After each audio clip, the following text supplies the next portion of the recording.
Good morning. It is beautiful out this morning, and I am soaking this up. It's awesome. But we are going to do a little bit of a garden tour this morning because I think that it is so easy to get caught up in comparing yourselves to others and watching everyone's successes and thinking, oh wow, like they're so gifted, they're so talented, they do so much better than me. And I like to think that ours is just a lot of trial and error and a lot of years of gaining knowledge. And a lot of it is just luck. And I think that you look at things and you think that maybe you're not as good as someone else, and look at everything that they do and it's just so perfect. And I'm here to tell you right now that not every garden every year is perfect. Everybody is going to have fails within their garden every year. I think it's just easy as someone who, shows things, you just get excited and so you show the successes. But I don't think that you often see the fails. And so today we're kind of going to go over things because, yes, I get comments all the time, messages sent to me like, show me, what you do in order to make this happen. And I'm always happy to share our knowledge that we have learned from trial and error and fail and success. But that being said, there's not a lot left in our garden right now because I have done really good about when I'm done with something, I rip it out. So our garden looks a little bit bare. It's not very pretty. But I wanted to kind of show you guys some things over here because we ended up with like no cucumbers this year. I've probably brought in 30 to 40 cucumbers probably since the beginning of the season, which is nothing. But I had actually told my husband, I don't know, at the beginning of the season, I said, I'm not making pickles this year. I looked at our stash of pickles and I said, the kids just haven't really been eating them. I think they got burnt out on them. And I said, I'm not making pickles this year. I did make some relish, and I did make a big gallon of the big pickles. But other than that, I wasn't going to make pickles this year. So we've just been eating off of them. So I really overplanted anyway for what I need. But I've seen other people that have had pickles or cucumbers just absolutely piling up and coming out their ears. And we just have simply not had that this year. But however, this is all new to me. My plants are absolutely huge. They are beautiful. They have just grown massive, absolutely everywhere. They have creeped these cattle panels, and I've had hundreds and hundreds of blooms every day. But I don't know what happens to them, but we just end up with like no cucumbers on the vines. And I'll come out here and I will have like one or two a day, maybe. And all of a sudden I noticed yesterday that they are just dying. They are just simply shriveling up and dying. And I have no idea why. And, oh, look, we've got one there. But honestly, I am really contemplating just ripping these out of the ground. They've climbed clear over onto our cherry tree, gone clear around the fence, and I thought, well, they're beautiful anyway, even if we don't get anything. But now they're just simply dying. I've never seen anything like it. I don't understand being so huge and pretty and nothing. And so, and maybe that was God and nature's way of saying, hey, you said you weren't going to do pickles. You didn't need them this year. And so we're going to make sure that you don't spend your time working on those. And I haven't. And so I'm trying not to be bummed about it because we don't need that. We've gotten plenty enough for us to eat on and snack on. And that's really all we needed this year. So I kind of have to look at it as a blessing. Then of course, here are carrots, which are looking fabulous, but we have this one section. I have replanted this section twice. No idea. I don't know if the dirt's just different, if they do get more morning sun here, as you can see. And so if the dirt is just harder, it actually does look hard. It looks hard as stinking cement, but it is just not, it's just not doing well right there. And I've planted there before and it's been fine, but not this year. And then obviously I replanted all of this and seeded it. And what I'm looking at so far, unless something picks up pace here, is the germination rate appears to be really, really awful. So I don't know. I mean, like little boogers coming up, but then like the whole rest of that row, nothing. I mean, you got like a random here or some randoms here, but all in all, it doesn't look like I'm gonna end up getting much out of these, which I mean, is fine. I mean, I did get some carrots earlier in the season from someone else, and all of I do have will be plenty for us, but it still makes me kind of bummed that it wasn't very successful. Obviously all of our onions are long gone, so these are gone. The green bean plants are gone. I wanted to talk about this. I was super upset because this cattle panel here was our snap peas, and the kids love snap peas, and so about having those and make sure that we have plenty. The kids, I bet, got maybe 10 snap peas total. They went in the ground. I've always started my snap peas from seed in the greenhouse and then transplanted them as plants. There's a lot of conflict on that, on whether you should or should not start snap peas indoors. I always have, and it's always been great.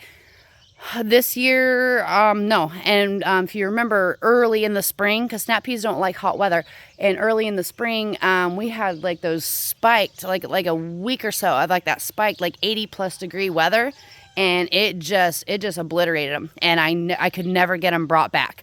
So, and over in our, I put some more over in a raised bed to go up tomato cages.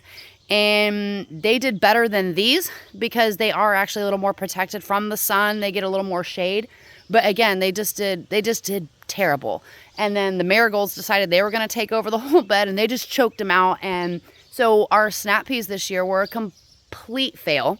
And that stinks. And I actually my goal was to all these where the green beans have planted all these rows. I was actually going to go ahead and do a fall planting of just regular peas, but I hate to waste the money on the seed, and I hate to waste the time on it because I have heard so many conflicting opinions on fall. Some people say that, it's great, and other people say, hey, just watch out, like you're probably going to get about 50% germination because again, you're planting in the middle of summer. Peas don't like heat. They will germinate a lot faster though, but you have no idea what nature's going to throw at you and when that frost date's going to be. So I don't know what to expect out of it. We could kind of call it interesting or a fail. I actually want to get that done, is replant my zucchini, because we ended up with 3 green zucchini this year. I ended up, like I said, my yellow squash and my zucchini cross-pollinated with each other and ended up forming into one. The green zucchini plant ended up completely dying, and they were like half yellow, half green fruits on this, and so bizarre. But I tried baking with them just to make sure that they came out okay, and they did. No one could tell the difference. So I did go ahead and put some up, and we just have like a mixture for our zucchini breads and casseroles and things that we'll do this winter. But I think it's fine, but the kids are still wanting things made with zucchini right now. We eat a lot of just baked zucchini and pastas with zucchini and squash in them, and they cross-pollinated.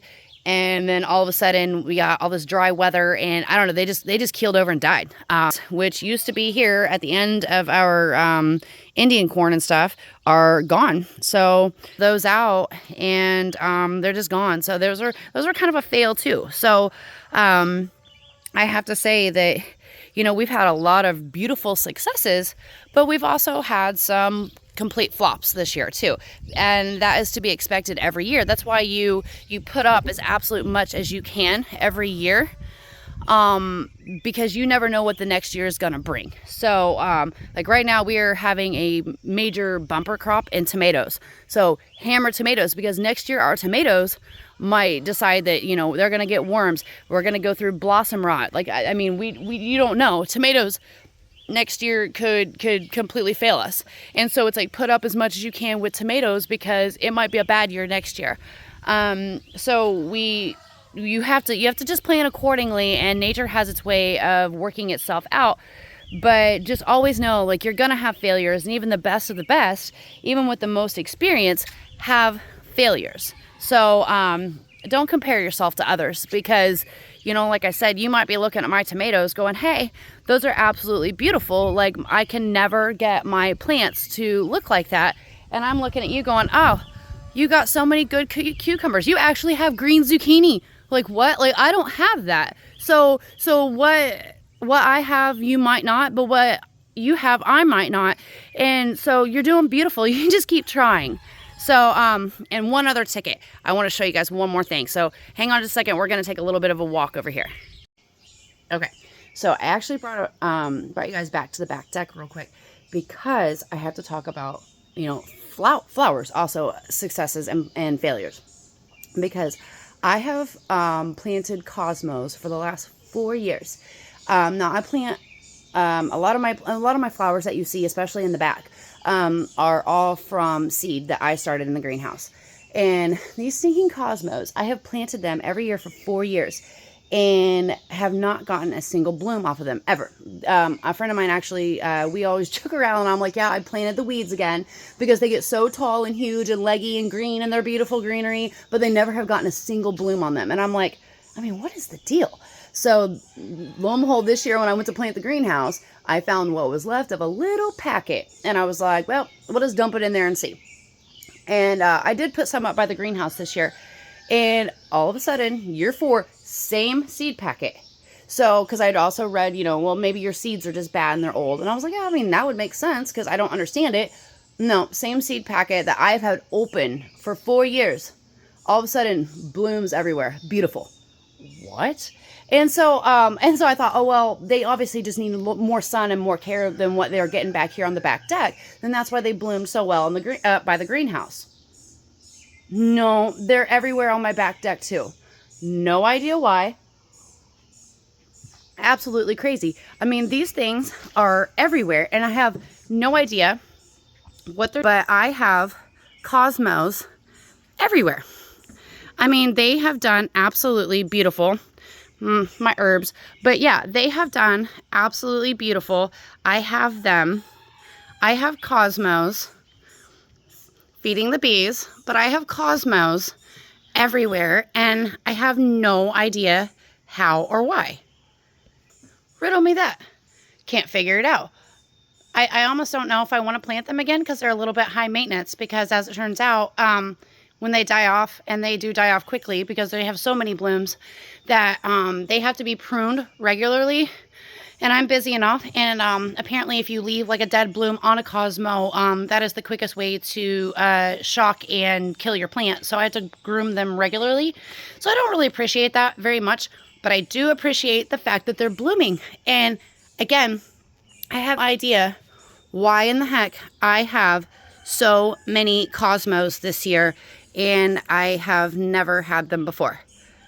So again, success, fail. Sometimes there's no rhyme or reason to it, but either way, keep doing what you're doing, because you will learn. And like I said, it's so much trial and error. And no matter what somebody else's garden or flowers or whatever look like, strive to be a better you, and just keep trying. Just keep getting out there and getting your hands dirty, and you will succeed. So either way, have a blessed Sunday, and yeah, happy gardening, guys.